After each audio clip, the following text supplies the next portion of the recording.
Salut! Aujourd'hui, je vais te parler d'un élément extrêmement important, que ce soit dans l'esthétisme, dans la performance, mais aussi dans la prévention des blessures. Sans te douter au titre, aujourd'hui, je te parle des avant-bras.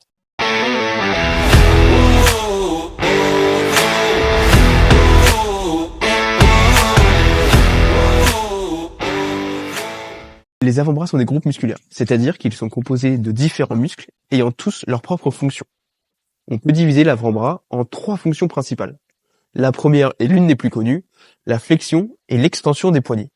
Les muscles fléchisseurs du poignet vont se retrouver sur la face antérieure de l'avant-bras, tandis que les muscles extenseurs se retrouveront sur la face postérieure de l'avant-bras. La deuxième fonction principale, c'est la flexion et l'extension des doigts. Ces petits muscles-là, ils sont super faciles à voir. Tu fais ça, et c'est les trucs qui bougent là. Et la dernière fonction, c'est l'une des moins connues, et pourtant une principale de ton avant-bras, c'est la flexion du coude. Et oui, il n'y a pas que le biceps qui est responsable de cette flexion, il y a aussi le brachioradial ici. Je te mets tout de suite une photo de quelqu'un qui a un brachioradial musclé, plus que le mien. Tu vas voir, c'est un très gros muscle, un des plus gros de l'avant-bras. Pour les exercices de renforcement, on commencera par les fléchisseurs et les extenseurs du poignet. C'est super facile, tout est dans le nom. Il suffit de faire une flexion du poignet et une extension du poignet. Pour cela, la meilleure chose que je connaisse, c'est la bobine d'Andrieux. Ça doit coûter une vingtaine d'euros à Decathlon. C'est super léger, tu peux l'emporter partout.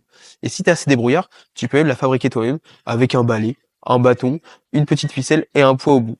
Moi, j'ai de la chance d'être dans une salle de gym. Donc, je vais te montrer comment je la fabrique. Tu verras, c'est super simple.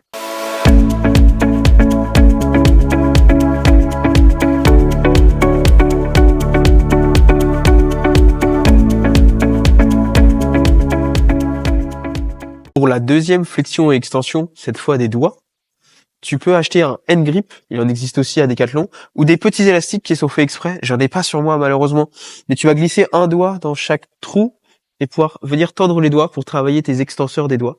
Pour la troisième et dernière fonction de l'avant-bras, c'est-à-dire la flexion du coude, on va voir comment renforcer ton brachioradial. Attention, il suffit de faire une simple flexion du coude, mais c'est aussi le rôle du biceps. C'est pour ça qu'il est important de désengager au maximum le biceps en évitant de se mettre en supination.